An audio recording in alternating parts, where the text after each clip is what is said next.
कोल्हापूर लोकसभा निवडणुकीचा निकाल 4 जूनला लागणार आहे। सकाळी 8 वाजता मतमोजणीला सुरुवात होणार असून दुपारनंतरच निकालाचे चित्र स्पष्ट होणार आहे। मतमोजणीसाठी कोल्हापूर व हातकणंगले मतदारसंघासाठी जवळपास 504 कर्मचाऱ्यांची नियुक्ती केली जाणार आहे। विधानसभा निहाय 14 टेबलावर मतमोजणी होणार आहे। यामध्ये राधानगरी विधानसभा मतदारसंघात सर्वाधिक 30 फेऱ्या होणार आहेत।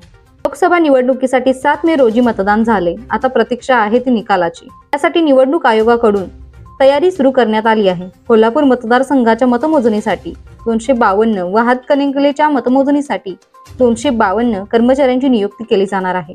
यामध्ये प्रत्येक टेबलला पर्यवेक्षक, सहाय्यक व सूक्ष्म निरीक्षक असे 3 कर्मचारी असणार आहेत। मतमोजणीसाठी 14 टेबलवर विधानसभा निहाय फेऱ्यांचे नियोजन करण्यात आले आहे।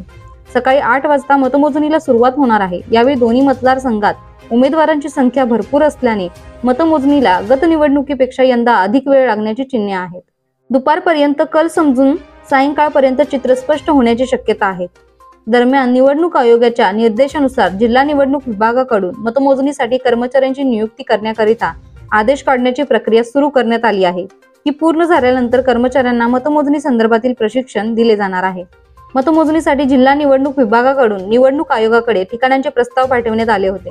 ते प्रस्ताव मंजूर झाले आहेत। त्यानुसार कोल्हापूर लोकसभा मतदारसंघाची मतमोजणी रमणमाळा येथील शासकीय गोदाम येथे, तर हातकणंगले लोकसभा मतदारसंघातील मतमोजणी ही राजाराम तलाव येथील शासकीय गोदाम येथे होणार आहे। निवडणूक आयोगाच्या निर्देशानुसार लोकसभा निवडणुकीच्या मतमोजणीची तयारी सुरू करण्यात आली आहे। यामध्ये मतमोजणीसाठी कर्मचाऱ्यांच्या नियुक्तीसह अन्य बाबींचा समावेश आहे। लवकरच याबाबत निर्णय होईल। लाईव्ह महाराष्ट्र 9 कोल्हापूर।